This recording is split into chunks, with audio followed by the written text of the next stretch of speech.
तो मैं आज भी पाकिस्तान में जागा हूँ। मुझे पाकिस्तान से निकले हुए 1 साल होने वाला है। मेरा मुल्क खूबसूरती में भी बहुत आगे है। रिसोर्सेज में मेरा रिजर्व मुल्क लोगों की शक्ल में जो अल्लाह ताला ने तोहफा दिया उसमें भी बहुत आगे। मुझे प्यार करेगा वो बहुत ज्यादा करेगा, बिल्कुल, जो मेरे से नफरत करेगा वो भी बहुत ज्यादा करेगा। तो मुझे आप ये बताएं अपने इमरान भाई कि इस सारे टाइम में आपने 40 साल की जिंदगी में क्या अल्लाह को उस तरह पहचाना इस तरह उस पौने 5 महीने में पहचाना? बहुत दफा रब तो हर जगह पे होता है सर। उसमें जरा मुझे टाइम ज्यादा मिला ना।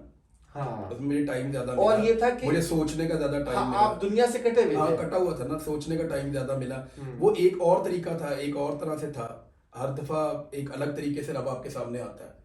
रब के इतने रंग हैं, आप सोच ही नहीं सकते। अच्छा, और जब आप बाहर आए तो मैंने जो फील किया कि आपकी लोगों के दिल में आपकी मोहब्बत, इकराम, इज्जत, यानी जो आप छोड़ कर गए थे, अल्लाह ने जो आपको आपके हिस्से में इज्जत रखी थी, एक गुना बढ़ के आपको मिल गई। देखिए, अल्लाह ताला ना कुरान पाक में कहते हैं कि हम तुम्हारे दिलों में एक दूसरे के लिए मोहब्बत पैदा करते हैं। हाँ जी, बिल्कुल। और अगर तुम सारी दुनिया की दौलत भी खर्च कर दो ना, हाँ, तो तुम ये नहीं कर सकते। नहीं कर सकते। तो ये रब कुरान पाक में कहता हाँ, है। बिल्कुल। अगर मैं सारी दुनिया की दौलत इकट्ठी करके ये चाहूँ कि मुझे 20 लोग प्यार करें, नहीं कर सकते। वो नहीं कर सकते। मेरा रब चाहेगा तो हाँ, मुझे 20 मिलियन लोग भी प्यार कर सकते ऐसे ही, हैं, ऐसे ही। 200 मिलियन लोग भी प्यार कर ऐसे। सकते हैं। वो मेरे रब का काम है ना। हाँ, ये दिलों उसका दिलों फैसला और की उसका दो ताकत उंगलियों है। के बिल्कुल बीच में, बिल्कुल। उसको पता है मेरे रब को, हाँ। ये उसका काम है, उसकी उसका फजल है। हम्म, हम तो सिर्फ उसका शुक्र अदा कर सकते हैं बस। और बिल्कुल। मैं आपको सीरियसली एक और बताऊं, मैं ये कहूँ कि जनाब मैंने ये किया तो इसकी वजह से लोग मुझे प्यार करते हैं, मैं भाजी कख नहीं किया। सब ना अल्लाह ने मैं इस किया। काबिल हूँ, ना मैं कर सकता बेशक, हूँ। बेशक। मैं यानी मैंने तो 1000 दफा फैसला किया कि करो प्रेस कॉन्फ्रेंस, जान छुड़ाओ। रब ने करने या नहीं दिया मार ना। दो मुझे। रब ने हाँ, नहीं करने दिया। हाँ, मैं कहता था मुझे मार दो। हाँ, एक बात है, मैं अपने अल्लाह को बार बार ये कहता था नमाज पढ़ते हुए, हाँ, और मैं उसे दुआ मांगता था। हाँ, मैं उसे कहता था कि या अल्लाह मुझे इज्जत वाली आज़ादी दें, हाँ, मुझे इज्जत वाली आज़ादी दें। फिर मैं ये भी हाँ, कहता था उसको कि अगर ये मुझे मार दें हाँ, तो मेरे घर वालों तक मेरी लाश किसी तरह मेरे अल्लाह ताकि पहुंचा वो दें। माँ बाप, हाँ, वो मुझे बिल्कुल। दफना लेंगे तो उन्हें सुकून हो एक जाएगा। सबर आज, बिल्कुल, बिल्कुल, बिल्कुल। अच्छा, मुझे ये बताएं इमरान भाई, आपके इतने प्यारे, सॉरी मैं आपका टाइम ले रहा हूँ, लेकिन ये बहुत मेरी ना जिंदगी का ये एक लाइफ टाइम अपॉर्चुनिटी मेरे लिए, तो मैं आपसे ये सवाल करूंगा। मुझे ये बताएं, आपके ईमान के हवाले से हमने सवाल कर लिया, अब आपके अमल के हवाले से सवाल है। मुझे ये बताएं इमरान भाई कि आप पाकिस्तानी बाय चांस है या बाय चॉइस है? नहीं नहीं, पाकिस्तान यानी तो पाकिस्तान की मैं, मोहब्बत हाँ, या मैं रोज भाई अपने घर जाता हूँ। आज मैं यहाँ पे सोया था जहाँ मैं जिस शहर में हूँ। हाँ, तो जब मेरी आंख खुली तो मैं आज भी पाकिस्तान में जागा हूँ। मुझे पाकिस्तान से निकले हुए 1 साल होने वाला है। तो इतने अरसे बाद भी मैं एक दिन भी ऐसा नहीं है कि जब मैं सो के उठूं तो मैं अपने घर में ना उठूं। अच्छा, उठने के बाद मुझे पता चलता है कि ये जगह कोई और है। Allah. I am still living there.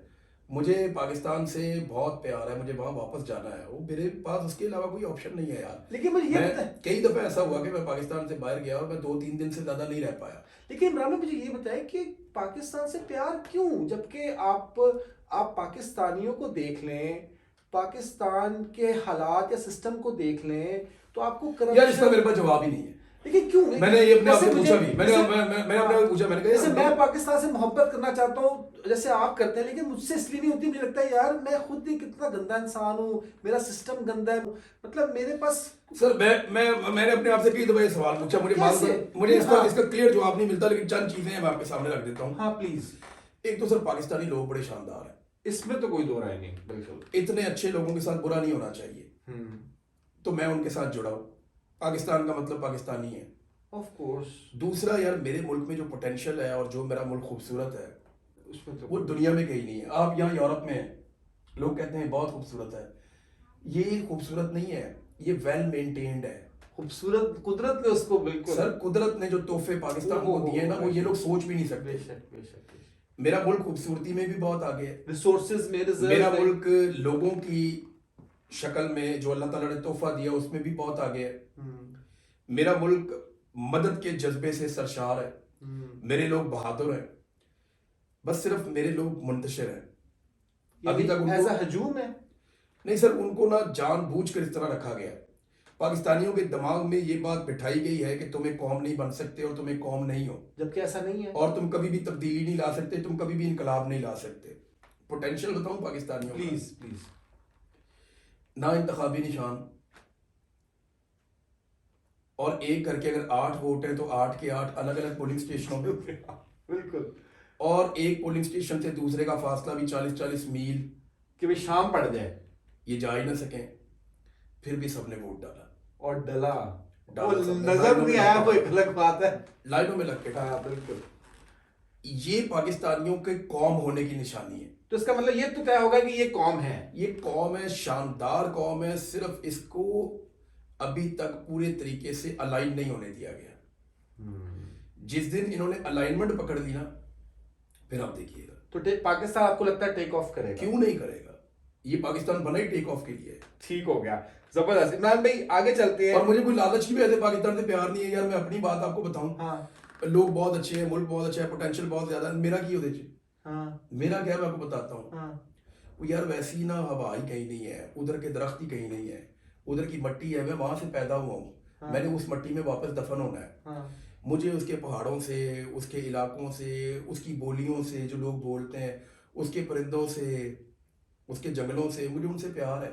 वो एक अलग तरह का, मुझे यानी उसका कल्चर पसंद है। वहाँ एक दरख्त के नीचे बैठे हुए 8-10 लोग मंजा डाल के बातें कर रहे होते हैं, मुझे उनके साथ बैठ के 4 दिन भी गुजार दूं तो मुझे ऐसा लगता है कि टाइम ही कोई नहीं था। यानी आपको, आप यानी 1 साल यूरोप में रहे हैं, तो आप कह रहे हैं कि नहीं यार, मैं जो वहां रहा हूँ पाकिस्तान में, उसका कोई कंपैरिजन ही नहीं है, मुझे वहां वापस सर जाना वो है। क्वालिटी है वहां पे, लाइफ में एक दूसरे के लिए आपके पास वक्त है, वो लोग दूसरे के दर्द को महसूस करते हैं। इनका सिस्टम बहुत अच्छा है, इनका सिस्टम आपको तकलीफ से निकालता है, ठीक है। आपको वो करता है। लेकिन यहाँ पे आप किसी को बोले ना कि बैठ कर मेरा दुख सुनो, तो हाँ। दूसरे आदमी के पास शायद टाइम नहीं होगा। नहीं हो। हाँ। यहाँ पे वो आपको अच्छी दवाई दे सकता है, लेकिन आपकी तीमारदारी उस तरह नहीं कर नहीं कर सकता। मैं सब बिल्कुल पाकिस्तान में एक के बाद एक आपके पास आता रहता है और आके लोग आपको मिल मिल के ठीक कर देते हैं। तो वो जो एक अपनायत है ना, वो नहीं है। जहां आप पैदा होते थे, देखिए अरब पैदा हुए रेगिस्तानों में, बिल्कुल। उन्होंने हमारे प्यारे नबी सल्लल्लाहु अलैहि वसल्लम से सवाल किया कि क्या जन्नत में रेगिस्तान भी होगा? ये रेत होगी। उनको रेत पसंद।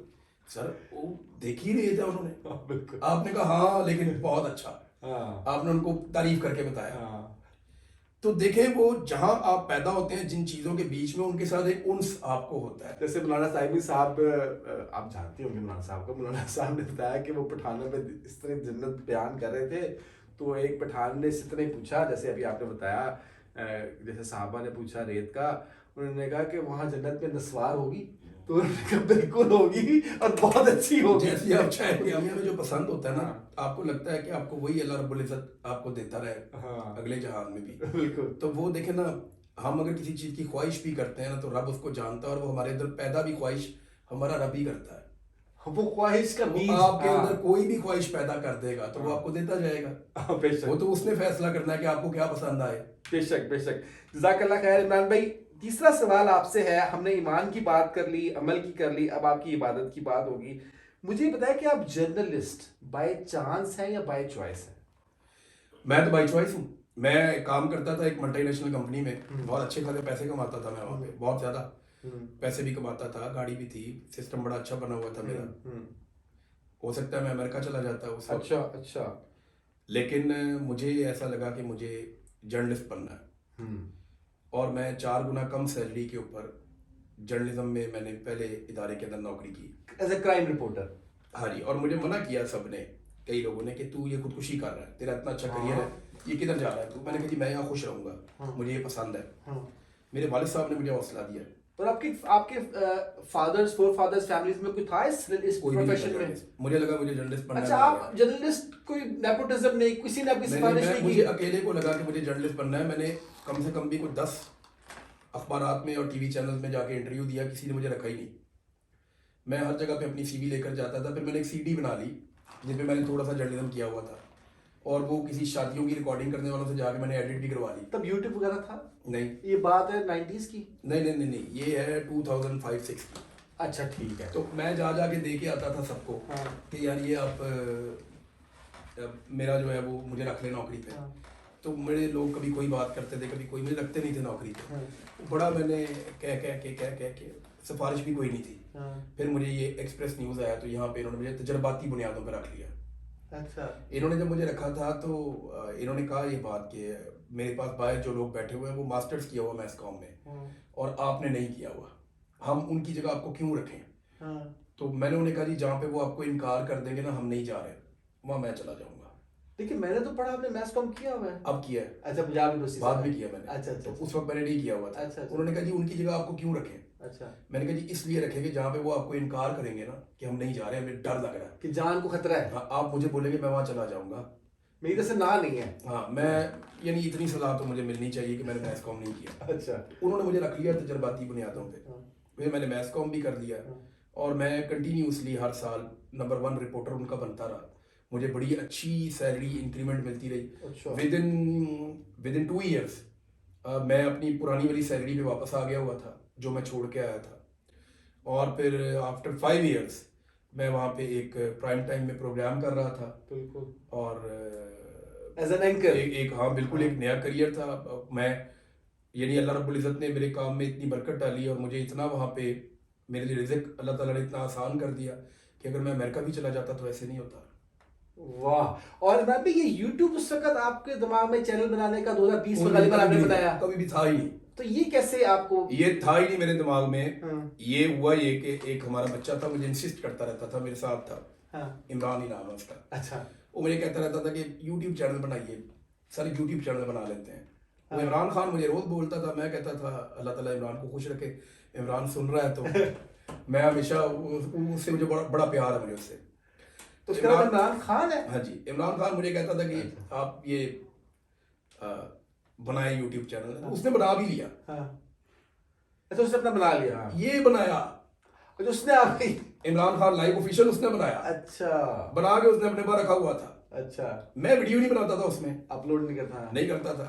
एक दो दफा ऐसा हुआ कि मुझे एक प्रोग्राम में बुलाया किसी ने और कैंसिल कर दिया। वजह ये थी कि दूसरे एंकर ने कहा कि यार इसको नहीं बुलाना। वो बहुत बड़ा जर्नलिस्ट था, उसने इसलिए कहा कि वो तारिक जमील साहब का एक मसला था। हाँ। उस मसले में फटा पड़ गया था तो मेरे आर्गूमेंट ऐसे थे कि वो जवाब नहीं दे पा रहे थे। अच्छा तो दूसरे प्रोग्राम में उन्होंने वहां रिक्वेस्ट कर दी कि या उन्हें बुला लें या मुझे बुला लें। अच्छा क्योंकि वो बहुत बड़े जर्नलिस्ट थे तो उन्होंने मुझे फोन करके कहा कि जी आप ना आए। अच्छा और हमारा प्रोग्राम कैंसिल हो गया। हाँ। तो मेरे प्रोड्यूसर ने मुझे बताया कि सर प्रोग्राम कैंसिल नहीं हुआ, ये मसला असल आपसे कहता मुझे अंदर से बात पता चल गई है। हाँ। मुझे इस बात की तकलीफ हुई ना। हाँ। तो मैं बैठा हुआ था तो मैंने कहा आज अगर ये मुझे बुलाते प्रोग्राम में ना हाँ। तो मेरे पास अच्छे आर्गूमेंट थे, मैं इनके सामने रखता, इनके पास जवाब नहीं था। हाँ। तो शायद इसलिए इन्होंने मुझे आने नहीं दिया। हाँ। तो उस बच्चे ने वही मोबाइल अपना निकाला, हाँ। यहाँ बोलें जो आपके आर्गूमेंट है, अल्लाह आपके पास अपना एक प्लेटफॉर्म है। मैंने कहा इस पे कौन देखेगा। उसने कहा ये बोले तो सही। वो मैंने पहली वीडियो बना दी। वो पहली वीडियो उसने अपलोड की, उसको कोई 1.5 लाख लोगों ने देख लिया अच्छा पहली वीडियो को। अच्छा उसके बाद एक और वीडियो मैंने कर दी 1-2 दिन के बाद, तो वो भी कोई 2-3 लाख लोगों ने देख ली। वो एकदम यूट्यूब चैनल ना बहुत ऊपर चला गया। हाँ। फिर मुझे लोगों ने फोन करना शुरू कर दिए। फिर मुझे साबिर शाकिर भाई पहले से कर रहे थे, अच्छा उन्होंने मुझे फोन करके कहा कि ये आपने जो किया है मैंने देखा है। तो मैंने कहा ये कैसा है। उन्होंने कहा इमरान साहब इसको आपने छोड़ना नहीं है, ये फ्यूचर जर्नलिज्म है। जब सब कंट्रोल्ड हो जाएगा, सब खत्म हो जाएगा, तब आपके ये काम आएगा। इसको छोड़ना नहीं है, आप में इसका पोटेंशियल है। मैं ये किसी को कहता नहीं लेकिन आप में इसका पोटेंशियल है, ये साबिर शाकिर भाई ने कहा। उन्होंने आपको इनकरेज किया मुझे। मैं फिर लग गया इस काम पे। मैंने अपने घर के अंदर एक कमरा ही इस काम के लिए बना लिया। वो एडिटर आके वहां बैठ जाता था, वीडियो बना के मैं उसको देता था, रिसर्च करके उसको चला देता था। अच्छा और ऐसे ही ये सिलसिला शुरू हो गया। ऐसे शुरू। और तब आप ये 2020 में हाँ 20 के नजर आ रहा है। 20 में रमजान मुबारक का महीना था। हाँ। और अप्रैल था मेरे ख्याल में। हाँ। वाह अप्रैल का एंड था शायद। वाह। अच्छा इमरान भाई और कोविड था। अच्छा आपको पता है ये क्यों ज्यादा चला और मैंने किया? बताएं। कोरोना वायरस था, सारी दुनिया घरों में बैठी हुई थी तो वो देखते थे तो, और मेरे पास और कुछ था ही नहीं, मैं कहाँ जाऊं बाहर।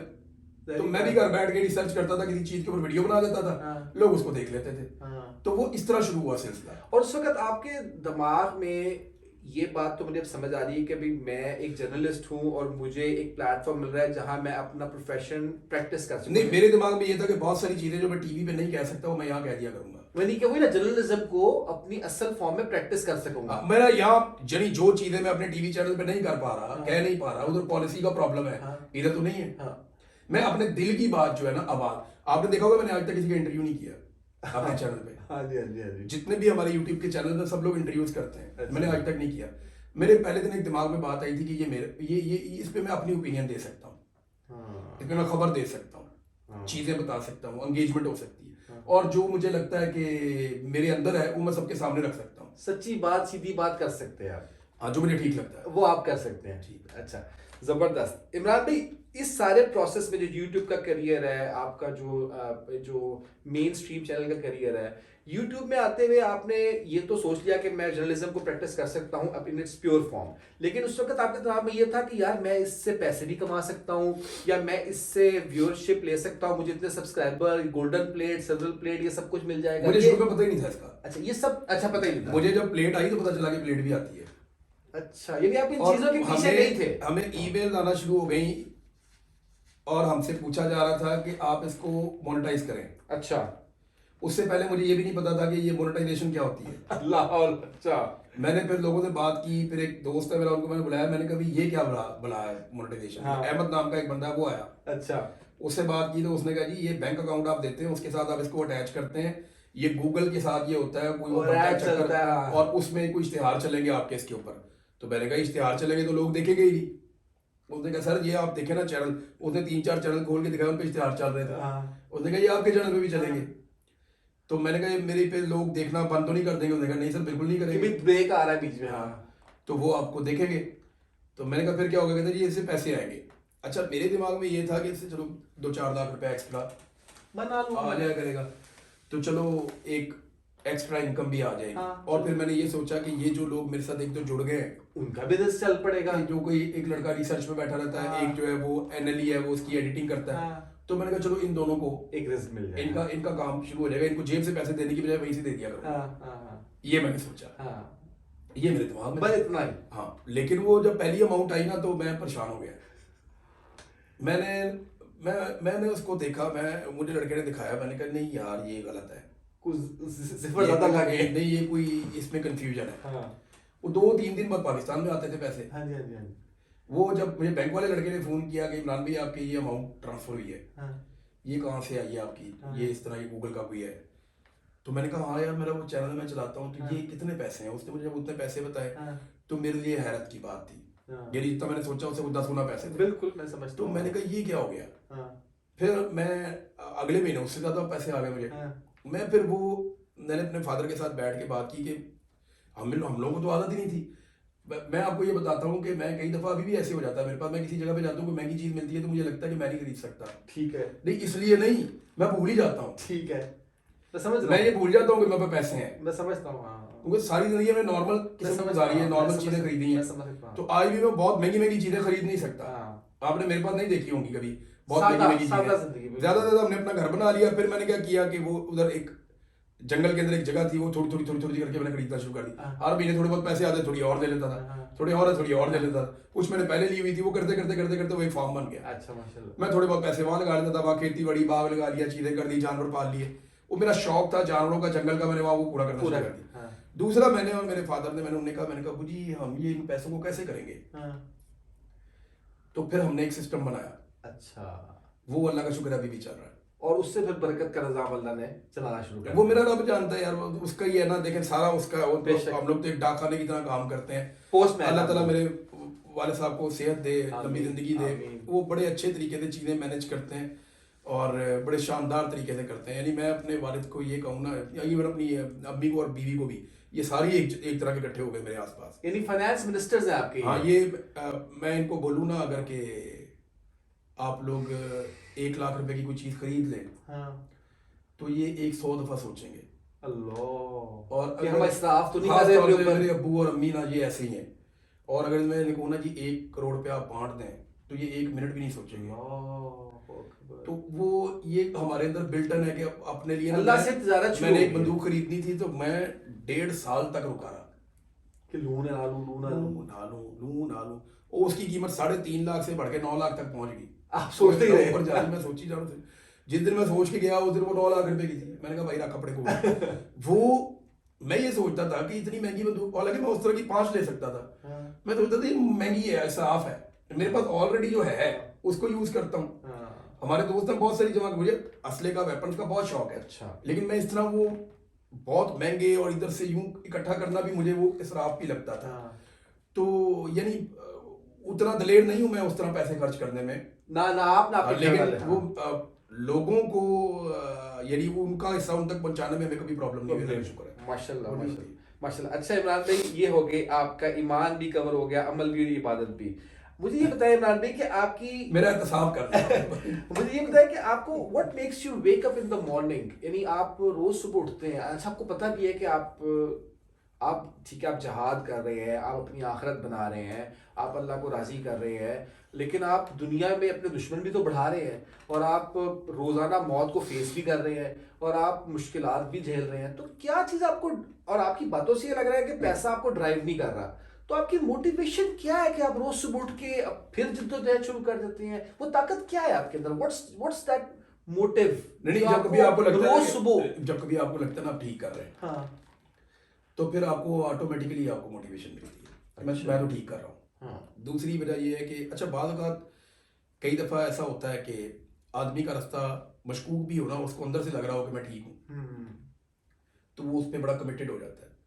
अंदर से एक आवाज, अंदर का जज बोल रहा है। फिर एक और चीज़ भी होती है, जो लोग मेरे से नफरत कर रहे हैं या मुझे नुकसान पहुंचाना चाहते हैं, इसी तरह लोग मेरे से प्यार भी कर रहे हैं, साथ साथ चल रहा और है, वो मेरे लिए दुआ भी कर रहे हैं। बिल्कुल कर रहे हैं। तो ये दोनों चीज़ें पैरेलल है ना। अब प्रॉब्लम ये होती है कि ये जब से दुनिया बनी है ना, तब से लेके अब तक जो बंदा भी अपने मौक़िफ़ को ब्लैक एंड वाइट करता है ना और ग्रे एरिया को छोड़ देता है, यानी क्लैरिटी ऑफ थॉट लेके आता है कि यस या नो, ये यस है, ये नो है, उसको ना शदीद किस्म के हालात का सामना करना पड़ता है। जब से दुनिया बनी है तब से अब तक ऐसा ही है, बिल्कुल सही कह रहे चाहे हैं। वो साइंटिस्ट है, चाहे वो कोई रिलीजियस शख्सियत है, चाहे वो कोई सोशल शख्सियत है, चाहे वो कोई स्कॉलर है, जो कोई भी एक एक्सट्रीम पोजीशन लेगा ना कि यार ये ब्लैक है, ये वाइट है, मेरे पास कोई ग्रे एरिया नहीं है, क्लैरिटी ऑफ थॉट जब आएगी ना, तो उसको बदतरीन किस्म के हालात देखने पड़ेंगे, उसकी हमायत भी खौफनाक होगी और मुखालफत भी खौफ। आप उससे या तो शदीद मोहब्बत करेंगे या बदतरीन नफरत करेंगे। ये लोग बीच में कोई रास्ता आपके लिए छोड़ते नहीं है। मैंने इस किस्म के हालात को विटनेस किया। मुझे यहाँ आप बाहर ले जाएं अभी, जो मुझे प्यार करेगा वो बहुत ज्यादा करेगा, जो नफरत करेगा वो बहुत ज्यादा करेगा। रो भी पड़ते हैं आपको मिलके मोहब्बत से, बिल्कुल। जो मुझे प्यार करेगा वो बहुत ज्यादा करेगा, बिल्कुल, जो मेरे से नफरत करेगा वो भी बहुत ज्यादा करेगा, क्योंकि आपने वो लाइन क्लियर थॉट वाली पकड़ी हुई है, इसलिए ये होता है। आप विकेट के दोनों तरफ नहीं खेल रहे। आप ना आप मसलियत पसंद आदमी है ना, या मैं बाज़ औक़ात कहता हूँ थोड़ा सा अंदर से बुज़दिल है, तो आप ये कहते हैं कि यार मैं ना बस इतना कर लेता हूँ, मुझे पता तो है कि ये गलत है, लेकिन इसको इतना गलत कह देता हूँ, इससे ज्यादा नहीं कहता। बिल्कुल, मैं मार्जिन रख लेता हूँ। वो जो मार्जिन आप रखते हैं ना, उसी तरह लोग आपके बारे में मार्जिन रख लेते हैं। फार्मूला वैसे ये बहुत सारे आपको पॉलिटिकल लीडर पाकिस्तान में मिलेंगे जिनके बारे में लोग ये कहते हैं, कुछ लोग कहते हैं जी बहुत अच्छा है, कुछ लोग कहते हैं जी बहुत बुरा है, और बहुत सारे लोग कहते हैं यार देखांगे, उसके बारे में कोई राय नहीं देते। जब लोग आपके बारे में राय नहीं दे रहे होते ना, तो उसकी बड़ी वजूहत क्या होती है? नंबर एक, उनको आप में दिलचस्पी नहीं होती, या आपने कुछ ऐसा किया ही नहीं होता कि आप उनके लिए इतने रेलिवेंट होंगे वो आपके बारे में सोचे कि अच्छा है या बुरा है। ठीक हो गया, बिल्कुल सही है। आप या तो आप कहीं 3 में 13 में होते ही नहीं, तो इसलिए लोग आपको कंसिडर नहीं कर रहे होते, आपके बारे में बात नहीं कर रहे होते। दूसरी चीज ये होती है कि आप वो इम्पैक्ट क्रिएट नहीं कर पाते जो एक्सपेक्टेशन होती है लोगों की। देखे ना, जैसे पाकिस्तान में बहुत सारे लीडर थे, उनके बारे में लोग कहते हैं जी ये बहुत अच्छा है, दूसरे लोग कहते हैं जी ये बहुत बुरा है, लेकिन ऐसे लोग बहुत सारे बीच में होते हैं जो सिर्फ इलेक्शन वाले दिन डिसाइड करते हैं कि क्या करना है। वो महफूज रखते हैं, उस पर बात नहीं करना चाहते, करना नहीं चाहते उस पर बात, और वो अपनी ओपिनियन को रिजर्व रख लेते हैं। लेकिन इमरान खान के बारे में जब भी आप देखेंगे, लोग या तो उसके साथ बेइंतहा प्यार कर रहे होंगे या बेइंतहा नफरत कर रहे होंगे। आपको क्लैरिटी है, आपको बिचला बंदा नहीं मिलना, ग्रे वाला कोई नहीं है। एटलीस्ट आपको पाकिस्तान के अंदर से नहीं मिलना कि यार पता नहीं ठीक है या गलत, नहीं, वो या तो कहेगा जी बिल्कुल ठीक, या कहेगा यार खाना ही खराब। बिल्कुल, तो ये हमेशा से हुआ है लोगों के साथ, तो मैंने इसको एक्सेप्ट किया कि मैं भी ऐसा ही आई नो दिस, कि मैं अगर बाहर सड़क पे जाऊंगा आज, अगर क्योंकि मेरे मौके को लोग पसंद कर रहे हैं, तो हो सकता है कि 10 लोग मिले तो 8 लोग 9 लोग मेरे से बहुत प्यार करें, एक ऐसा भी हो सकता है जो मेरे से बहुत नफरत कर रहा हो। तो अगर वो कर रहा है ना, तो मुझे उसको खुले दिल से एक्सेप्ट करना चाहिए, क्योंकि मैंने पोजीशन अपनी मर्जी से ली है। तो आप फिर आपको जो रोज का सुबह का उठना है, आपके दिमाग में ये बात होती है कि मैंने ये रास्ता खुद चुना है, और इसमें एक्सट्रीम मोहब्बत भी मिलेगी सर, एक्सट्रीम नफरत भी मिलेगी। देखिए मुझे यहाँ धकेल के लाया ना ये, हाँ। मैं तो एक जर्नलिस्ट था, अपनी जर्नलिज्म कर रहा हाँ, था। बिल्कुल। फौज को लगा कि इसके पास जो सोशल मीडिया की एक व्यूअरशिप है उसको हम अपने मकसद के लिए इस्तेमाल करें, और इसको मैनिपुलेट कर उन्होंने मुझे बुलाया और मुझे बुलाकर कहा जी कि हम चाहते हैं आप हमारे लिए काम करें। ठीक है, और कर भी नहीं लोग वहां पे। उन्होंने कहा जी आप ये हमारे लिए रजीम चेंज में सहूलतकारी करें। बिल्कुल सही। मैंने उन्हें इनकार कर दिया। अरशद शरीफ को बुला के कहा, उन्होंने भी इनकार कर दिया। ठीक है। इसी तरह साबिर शाकिर भाई को बुलाकर कहा, उन्होंने भी इनकार कर दिया। ठीक है। कुछ दोस्त हैं जिन्होंने इनकार नहीं किया, मोहित पीरजादा साहब है वो भी बात नहीं माने और लोग भी नहीं माने। ठीक है। अब ये जो लोग बात नहीं माने, इनके साथ उनका पंगा ये कि इन्होंने क्योंकि हमारी बात नहीं मानी हम इनके ऊपर सख्ती करेंगे, इनके लिए प्रॉब्लम क्रिएट करेंगे। मैं तो देखे ना एक नॉर्मल लाइफ गुजार रहा था, एक ऐसे जर्नलिस्ट की जो इस पे भी तनकीद कर देता था, उधर भी कर देता था, सही को सही और गलत को गलत कह देता था, लेकिन एक एक्सट्रीम लेवल तक मैं नहीं जा पा रहा था। ठीक है। इन्होंने मुझे जो मैं बना वो जबरदस्ती बनाया, बार बार उठा के जेल में 10 दफा गिरफ्तार हुआ हूं। 10 मेरी लीगल गिरफ्तारियां मेरी अब तक 10 है। लास्ट टाइम जब अली मुझे अदालत में लेकर गए थे तो बोरा उठाया हुआ था केसों का, उसके साथ एक मजदूर था पहलवान नमा, उसने जाके बोरा जज के सामने रखा, उसने कहा सर ये इसके केसेस और उनके फैसले हैं इमरान रियाज के, और ये कोई 2-2.5 साल से 3 साल से पुराना नहीं है, ये सारे अभी हुए हैं इसके ऊपर, ये कहां से इतना बड़ा क्रिमिनल आ गया। तो मामला ये है कि ये रास्ते पे मुझे इन्होंने खुद डाला ना। आप एक चीज पे गौर करें, जिस दिन मैं पहली दफा गिरफ्तार हुआ, क्या उससे पहले मैं ऐसा था? जब इन्होंने मुझे पहली दफा गिरफ्तार किया, बाहर निकाला, मैं थोड़ा सा चेंज हो गया। दूसरी दफा गिरफ्तार किया, बाहर निकाला, थोड़ा और चेंज हो गया। अरशद शरीफ को फौत शहीद कर दिया, मैं और चेंज हो गया। इन्होंने मुझे अगवा कर दिया, जबरी तौर पे लापता किया, बाहर निकाला, मैं और चेंज हो गया। इनके हर जुल्म के बाद, और सबसे ज्यादा जो मुझे तकलीफ हुई, जिसने मेरी सोच को बहुत ज्यादा बदला, जब इन्होंने मुझे हज पे जाते हुए जबरदस्ती रोका। उस दिन तो इन्होंने वो दरवाजा ही बंद कर दिया जिस दरवाजे से गुजर के मैंने कभी इनके साथ हाथ मिलाना है, या कभी मैंने कहना यार मुल्क की खातिर, ये वो मुल्क की खातिर तो हम कुछ भी करेंगे, लेकिन इन्होंने खुद वो सारे दरवाजे बंद किए मेरे लिए। मुझे दीवार के साथ जब आप लगा देंगे तो फिर मैं थोड़ा सा देखें, मैं तल्ख हो सकता हूं ना, तो फिर आप मेरी तलखी भी बर्दाश्त करें जब मेरे साथ ये सारा कुछ किया।